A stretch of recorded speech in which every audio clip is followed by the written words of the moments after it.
எல்லாருக்கும் நமஸ்காரம். இன்னைக்கு நம்ம 13வது தசகத்துல 6வது ஸ்லோகத்துல இருந்து பார்க்க போறோம்.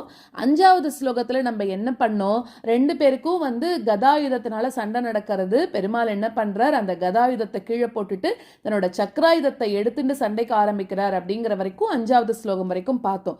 இப்போ 6வது ஸ்லோகத்துல அப்ப என்ன பண்றான் அந்த அசுரன்னா, நீ அந்த சுதர்சன சக்கரத்தை கையில எடுத்துட்டோன்னே அவனுக்கு இன்னும் கொஞ்சம் கோபம் சூலாயுதத்தை எரிய ஆரம்பிக்கிறானா. அப்போ உன் கையில வச்சிருந்த சக்கராயுதத்தினால அவனை தாக்கி அந்த சூலாயுதத்தையே முறிச்சிட்ட. சக்கராயுதத்துக்கு கட்டுப்படாததுன்றது ஏதாவது ஒண்ணு இருக்கான்னா கண்டிப்பா இல்லதான். ஏன்னா அந்த சுதர்சன சக்கரத்துக்கு அவ்வளோ பவர்ஃபுல்லாம்.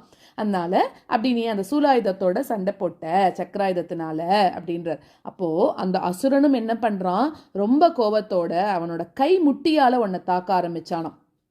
அதாவது நீ மாயை, அதுக்கெல்லாம் அப்பாற்பட்டவன் நீ அப்படிங்கிறது தெரியாம அவன் என்ன பண்றான், அவன்கிட்ட இருக்கக்கூடிய மாய சக்திகள் எல்லாம் உன்கிட்ட பிரயோகப்படுத்தணும்னு நினைக்கிறானாம். இது 6வது ஸ்லோகம்.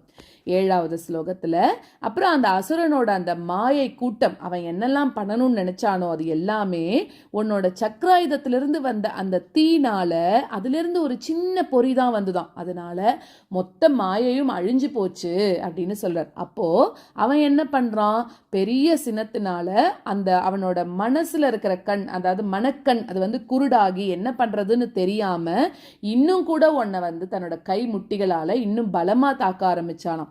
நீ என்ன பண்ற, உன்னோட கால் நுனி இருக்கு இல்லையா, அதுல காதோட அடிப்பகுதியில, அவனோட காதோட அடிப்பகுதியில உன் கால் நுனியாலேயே சுன்றியான். உடனே அவன் என்ன பண்ணிடுறான், உடனே அவன் மாஞ்சு போயிட்டான், மறிஞ்சு போயிட்டான், கொன்னுட்ட நீ அவனை அப்படின்னு சொல்லி 7வது ஸ்லோகத்துல சொல்றார். அடுத்தது 8வது ஸ்லோகத்துல உன்னோட கையில வச்சுட்டு இருக்கக்கூடிய தாமரையால பெரிய உடம்போட இருக்கக்கூடிய அந்த அசுரனை நீ அடிச்சு கொன்னுட்ட. அப்போ அந்த அசுரன் வாயிலிருந்து ரத்தம் வர ஆரம்பிக்கிறதான். ரத்தம் அவன் கீழே சாயிறான். அசுரன் என்ன பண்றான், உன்னோட கையினால அவனுக்கு மரணம் கிடைச்சதை ரிஷிகள் எல்லாரும் பாராட்டுறா. ஏன்னா பெருமாளோட கையால ஒருத்தனுக்கு மரணம் கிடைக்கிறதுனா எவ்வளோ புண்ணியம் பண்ணியிருக்கணும் அவன் இல்லையா. அதனால அவ்வளோ பேரும் ரிஷிகள் எல்லாம் பாராட்டுறாளாம். அப்போ சிறந்த முனிவர்கள் அவெல்லாம் கட்டுக்கே அடங்காத, அவளுக்கு அவ்வளோ சந்தோஷம், தாங்க முடியாத அளவுக்கு சந்தோஷம் வருதான். ஏன்னா இவன் பண்ண அட்டகாசத்துக்கெல்லாம் ஒரு முடிவு வருதே அப்படின்னு அவள்லாம் ரொம்ப சந்தோஷப்பட்டுக்கிறா.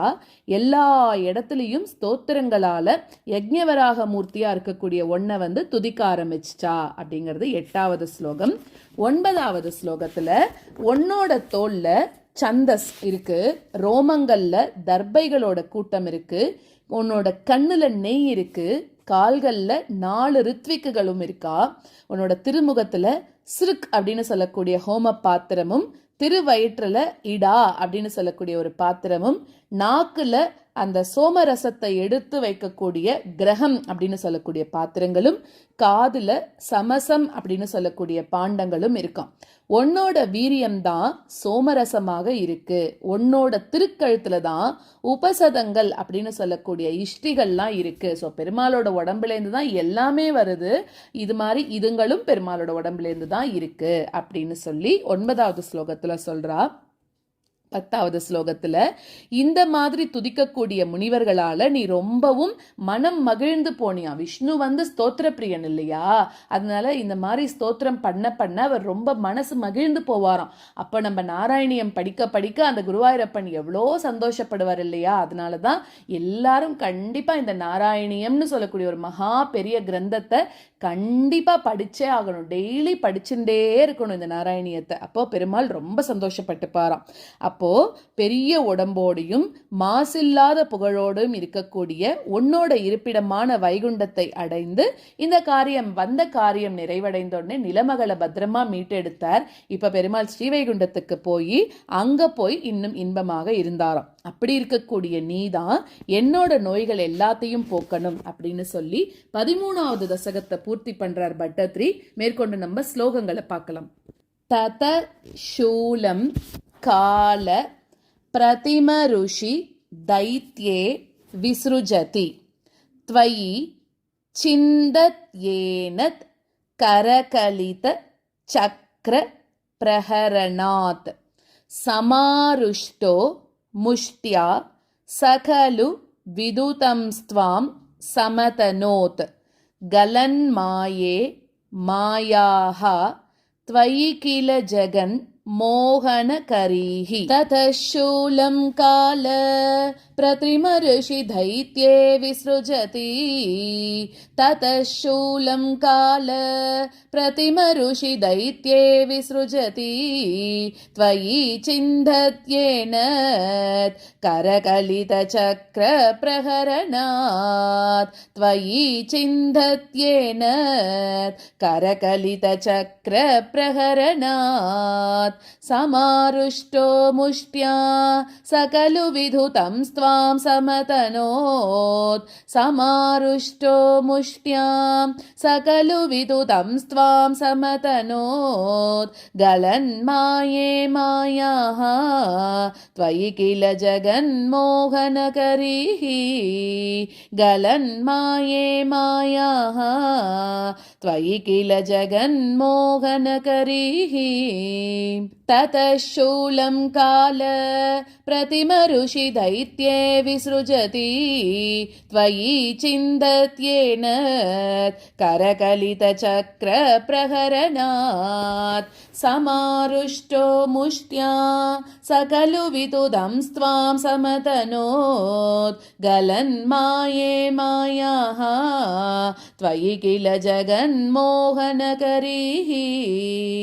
ततः शूलं काल प्रतिमऋषि दैत्ये विसृजति त्वयि चिन्धत्येन करकलितचक्रप्रहरणात् समारुष्टो मुष्ट्या सकलु विदुतं स्वां समतनोत् गलन्माये मायाः त्वयि किल जगन्मोहनकरीः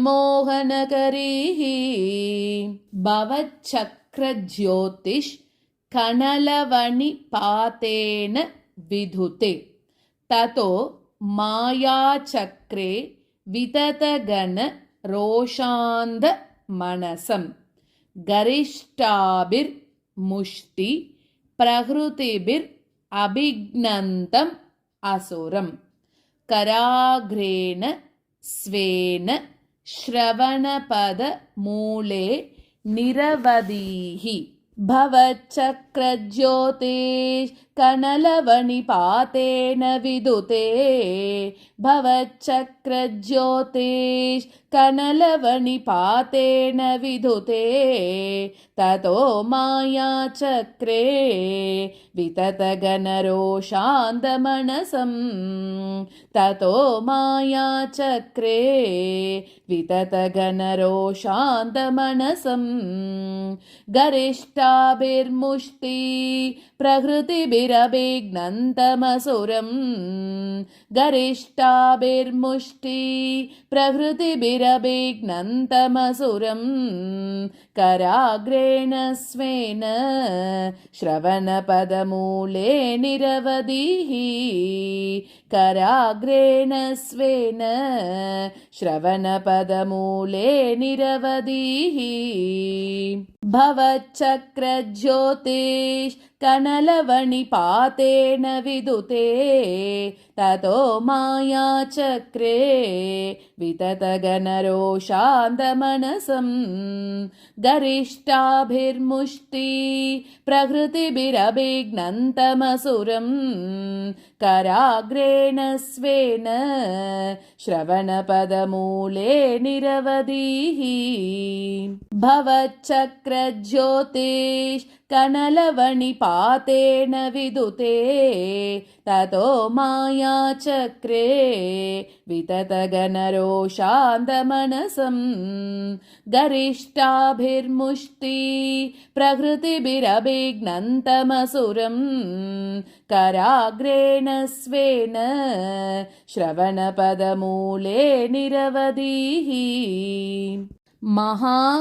महाकायस्सोऽयं तव कर सरोज प्रमथितो गलद्रक्तो वक्त्राद् अपतदृशिभिः श्लाघित हतिः तदा त्वामुद्धाम प्रमदभर विद्योति हृदयाः मुनीन्द्रास् सान्द्राभिः स्तुतिभिरनुवन् अध्वरतनुम् महाकाय सोऽयं तव करसरोज प्रमथितो महाकाय सोऽयं तव करसरोज प्रमथितो गलद्रक्तो वक्त्राद् अपतदृशिभिश्लाघितहतिः गलद्रक्तो वक्त्राद् अपतदृशिभिश्लाघितहतिः तदा त्वामुद्धाम प्रमदभरविद्योतिहृदयाः तदा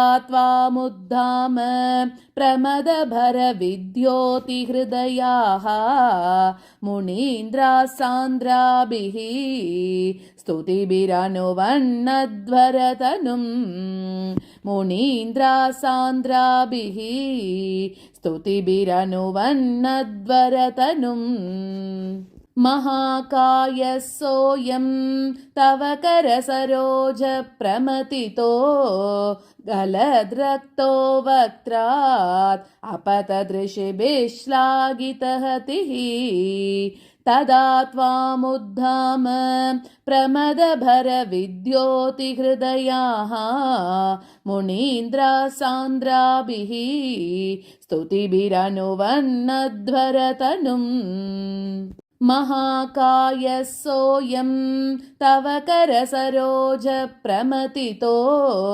गलद्रक्तो वक्त्रात् अपतदृशिभिश्लाघितहतिः तदा त्वामुद्धाम प्रमदभरविद्योतिहृदयाः मुनीन्द्रासान्द्राभिः स्तुतिभिरनुवन्नध्वरतनुम् त्वचिच्छन्दो रोमस् अपि कुशगणश् चक्षुषि कृतं चतुर्होतारोङ्ग्रौ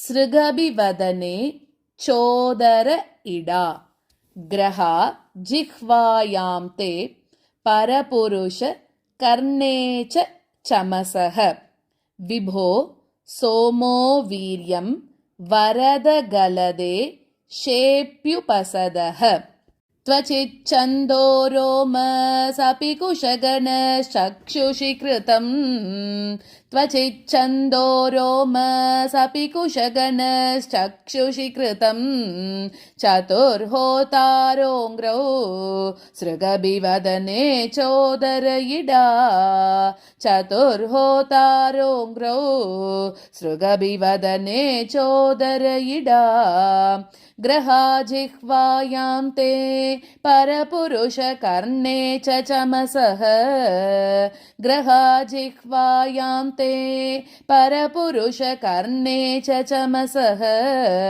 विभो सोमो वीर्यं वरदगलदेशेऽप्युपसदः विभो सोमो वीर्यं वरदगलदेशेऽप्युपसदः त्वचिच्छन्दो रोमसपि कुशगणश्चक्षुषि कृतं चतुर्होतारोङ्ग्रौ सृगभिवदने चोदरयिडा ग्रहा जिह्वायां ते परपुरुषकर्णे च चमसः विभो सोमो वीर्यं वरदगलदेशेऽप्युपसदः त्वचिच्छन्दो रोमसपि कुशगणश्चक्षुषि कृतं चतुर्होतारोङ्ग्रौ सृगभिवदने चोदरयिडा ग्रहा जिह्वायां ते